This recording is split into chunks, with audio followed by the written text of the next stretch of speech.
Para todos se han pasado en los 5 minutos, creo que tomar la palabra lleva preparación y parte de eso es también circunscribirse a la programación de 5 minutos. Así que Nicolás Trota tiene la palabra, por favor. Tiene 5 minutos, gracias. A ver. Ahí está. Bueno, muchas gracias, señor presidente. En 1936, hace 89 años, un día como hoy, nacía quizás el argentino más trascendente, más importante de nuestra historia.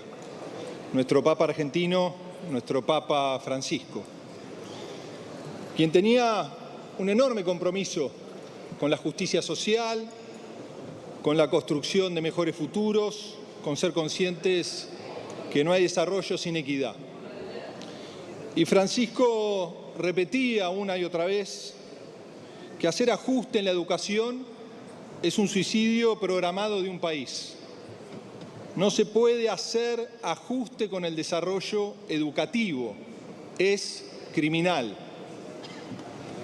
Palabras quizás del argentino más sabio y que más impacto dejó en el mundo. Y este presupuesto no es un presupuesto neutro, es un presupuesto que se constituye sobre la base de un superávit fiscal falso, que es reflejo del ajuste a la educación y a la ciencia y la tecnología.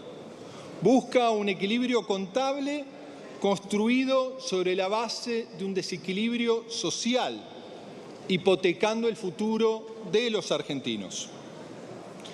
Los números no mienten, los números son claros. En el año 2023 el Estado Nacional invertía en educación el 1,48% de toda su riqueza, que es el Producto Bruto Interno. Cayó al 0,91% de esa riqueza en el 2024. Siguió en descenso. En el 2025 ha sido del 0,88%. Y el 2026 nos encontrará con un 0,75%, un ajuste de casi el 50% de la inversión educativa en cabeza del Estado Nacional. Siendo conscientes que la educación superior universitaria la financia en soledad el Estado Nacional y que la educación obligatoria, que va de nuestra sala de 4, pasa por la educación primaria, la secundaria, la formación de nuestros educadores, de nuestros maestros, maestras y profesores, es financiada principalmente por las provincias argentinas. En el 2023, 3 de cada 4 pesos en la educación obligatoria caía sobre los hombros de las provincias, 1 el Estado Nacional. Eso se ha agravado a partir de la retracción del Estado Nacional. Y es lo que estamos discutiendo hoy aquí. ¿Qué modelo de desarrollo queremos para la Argentina? Eliminar la meta del 6% de la inversión, ese compromiso que se construyó en esta misma Cámara por unanimidad, implica un retroceso enorme, es renunciar a una meta e imponernos una situación que tenemos que ser conscientes que cuando el Estado Nacional se retrae en su compromiso de inversión, lo mismo hacen las provincias argentinas. La última vez, no esta, sino la última vez que llegó el Fondo Monetario Internacional en el 2018, dejó un ajuste del 30% de la inversión educativa en cabeza del Estado Nacional, acompañado por un 16% de ajuste en cabeza de las provincias. Y ese ajuste es reflejo, como vivimos hoy, de la ausencia del incentivo docente, el gobierno metiéndole la mano en el bolsillo, debilitando el salario de nuestros maestros, maestras y profesores de toda la Argentina, desarticulando el fondo compensador para acompañar a aquellas provincias con menor capacidad de inversión educativa. Y ni hablar lo que implica este retroceso en términos de la inversión de nuestro sistema universitario, borrando con el codo lo que esta Cámara votó hace escasos meses para garantizar la inversión de nuestro sistema universitario. Les pedimos a la banca mayoritaria reflexión. No abandonemos a nuestros maestros, a nuestros auxiliares, a nuestros profesores, a nuestros investigadores, porque eso implica abandonar a nuestra escuela, que todos los días la recargamos con más responsabilidades. No nos podemos dar el lujo de no priorizar la educación por los enormes desafíos que tenemos por delante. Y para finalizar, señor presidente, mucho se habla de oficios. Es criminal también el de financiamiento de la educación técnico-profesional. Están abandonando a los jóvenes, los sectores populares que están buscando su oficio, no solo para transformar su vida, sino para transformar las comunidades que habitan. Seguramente usted, señor presidente, admira países como Estados Unidos, como Israel, como Corea, que invierten prioritariamente y nunca ajustan en dos vértices del desarrollo: la educación y la ciencia y la tecnología. Como dice ese economista Mazzucato, no hagamos lo que esos países dicen que hicieron para desarrollarse. No compremos ese cuento. Hagamos efectivamente lo que ellos hicieron para estar en el centro del progreso del mundo. Y no retrocedamos en las conquistas sociales que hemos adquirido a partir de la inversión prioritaria en una escuela que nos necesita a todos y todas. Muchas gracias. A continuación tiene la palabra Claudia María Paladina, de Unión por la Patria, por la provincia de Catamarca. Tiene 5 minutos, Claudia. Muchas gracias, señor presidente. Mucho hemos escuchado en estas horas de debate y uno va cambiando la argumentación en función de lo que uno escucha, y tal vez antes de comenzar a hablar del presupuesto poder aclarar algunas cosas que me dejaron pensando. Acá se dijo mucho que nos votaron la mayoría, escuché mucho de eso, y recordar que votó el 67% de los votantes, que la LLA sacó el 40% y que el resto, nosotros y las otras propuestas, más del 42%, y que en la provincia nuestra ganamos con el 45% nosotros. Entonces también tenemos voz y tenemos un pueblo al cual representamos, porque esa es la función de los diputados, representar al pueblo de la nación y de mi provincia en particular, en mi situación. Tenemos que traer esa opinión. Con respecto, cuando se hablaba de fomentar el emprendedurismo, nosotros en territorio fomentamos los emprendedores, trabajamos con los emprendedores en las ferias, pero para que el emprendedor le vaya bien necesitamos que no haya recesión. Y lo que estamos observando con la economía actual, que existe esa recesión, y si uno habla con los emprendedores y recorre las ferias, observamos que ha habido una disminución del 30% más de las ventas, incluso en estas fechas, que muchas ferias se organizan por las fechas de fin de año y Navidad. Y con respecto al relato de la carrera que un poco nos comentaba el señor presidente cuando hizo su primera alocución, de dónde se sale, quién gana o a dónde hay que mirar, los invito a que todos busquen en Google Vidas Paralelas de Quino, una historia de hace muchos años, pero que es muy interesante ver este relato, esta historia, y decirles que esa historia existe, porque a mí me pasó. Pero para no ocupar el tiempo contando la historia, ahora vamos a ir al presupuesto, donde celebré cuando me dijeron hay ley de presupuesto, entramos al Congreso, vamos a ver la ley de presupuesto, pero después cuando la empezamos juntos a analizar, me sorprendí sobre todo con esto que ya venimos diciendo desde el comienzo, el no financiamiento de las leyes que acá se promulgaron con los 2/3 de ambas cámaras, ¿no? Pero después sorprendida, entre sol y medianoche, como dijo otro compañero preopinante, en un artículo 75, sin nombrarlas, sino poniendo los números a ver si pasaba, las querían derogar. Entonces me pregunté por qué, qué necesidad, pues si no las iban a financiar, qué necesidad de hacer algo inconstitucional, porque ya lo vinimos diciendo que no se puede. Y tal vez es porque ya hay una respuesta de la justicia, dictámenes de la justicia de hace 5 o 4 días, donde decían que hay que cumplir esta ley. Y también recordarle a todos que en la campaña el señor presidente decía con la ley todo, fuera de la ley nada. Y parece que eso en todos estos años y ahora sobre todo no se va a cumplir.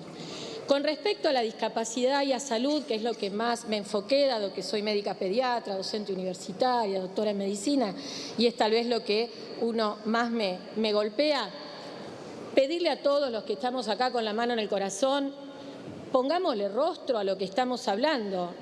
A nadie le llegó un mensaje, un llamado, de todos los que estamos acá, más allá de lo partidario, diciéndole, por favor, revean eso. Tanto para todo lo que está pasando con salud, que significa leyes que no se cumplen o no se van a poder cumplir. Enfermedades prevenibles por vacuna, educación sexual, salud mental, protección integral de los niños, cuidado de los 1000 días, una ley divina, Programa Nacional de Cardiopatías Congénitas, entre otras. Si a nadie le llegó, entonces será que uno es un elegido que no llega. Pero hay que ponerle rostro de lo que vamos a votar hoy. Creo que eso es muy importante, porque el no cumplimiento de estas leyes nos llevan a datos escandalosos, como que murieron chicos por coqueluche, tos convulsa, y acá decimos que nos importan todos, porque creo que así es, todos tenemos buena voluntad, las niñeces. Tenemos tasas de sífilis altísimas, enfermedad de la época de Belgrano. Y hoy tenemos, en este siglo, tasas altas de sífilis. Y lo mismo nos pasan con tantas otras datos como el brote de sarampión, entre otras cosas. Para finalizar, creo que el presupuesto muestra un camino, es la planificación de un gobierno, por eso es importante tenerlo, y también muestra la ética o las prioridades que tiene ese gobierno para definir o redactar el presupuesto. Y cuando empezamos a mirar eso, nosotros creemos también en el déficit cero, el equilibrio fiscal. Mi provincia hace 15 años que está con cuentas claras y sigue haciendo obras con mucho esfuerzo. Este año entregamos viviendas, aunque no hubo presupuesto para viviendas. Y tenemos las cuentas claras. Entonces, creo que, y para terminar, así respetamos en lo posible los tiempos, creo que se puede tener un presupuesto con equilibrio fiscal, pero basado en la ética de la humanidad y la solidaridad, y no en la ética de la crueldad, del individualismo y el mercado, que es lo que estamos viendo. Gracias, señor presidente. A continuación tiene la palabra Blanca Osuna por Entre Ríos, el bloque Unión por la Patria.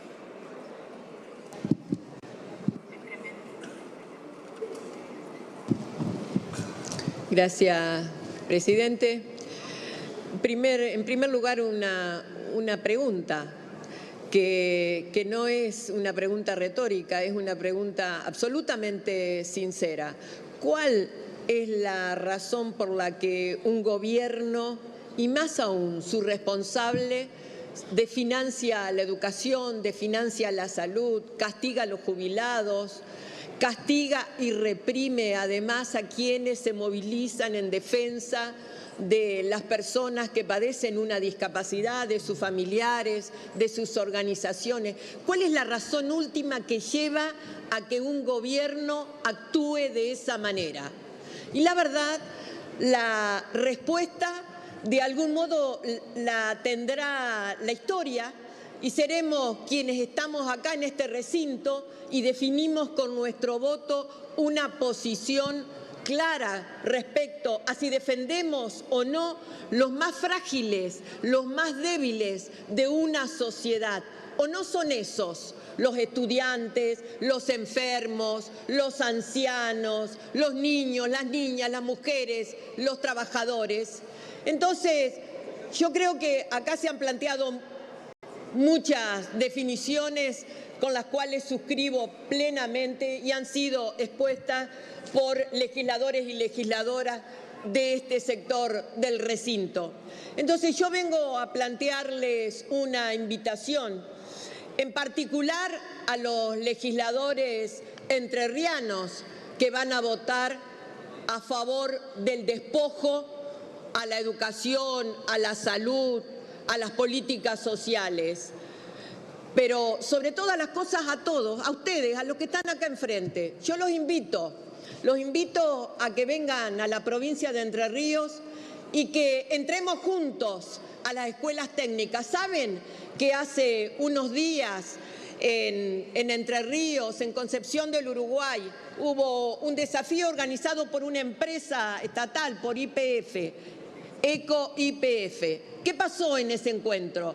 Las escuelas técnicas fueron y mostraron vehículos eléctricos diseñados armados, construidos en sus propios talleres, compartiendo trabajo. ¿Y sabe qué, diputado? Yo lo invito a que vaya, a que venga, a que entremos juntos a la Escuela Pascual Echagüe de Concordia, a la Conrado Echevarne de Villaguay, a la José María Colombo de Gualeguaychú, a la General Francisco Ramírez de Paraná, a la Pablo Broese de La Roque, a la Miguel Valsiglia de Uruguay, y que puedan decirle cara a cara a esos docentes por qué ese despojo, por qué ese robo, por qué ese maltrato violento, porque en realidad en ellos se ejemplifica claramente el padecimiento de quienes mueren por padecimientos, por no contar con un medicamento, con una vacuna, con recursos.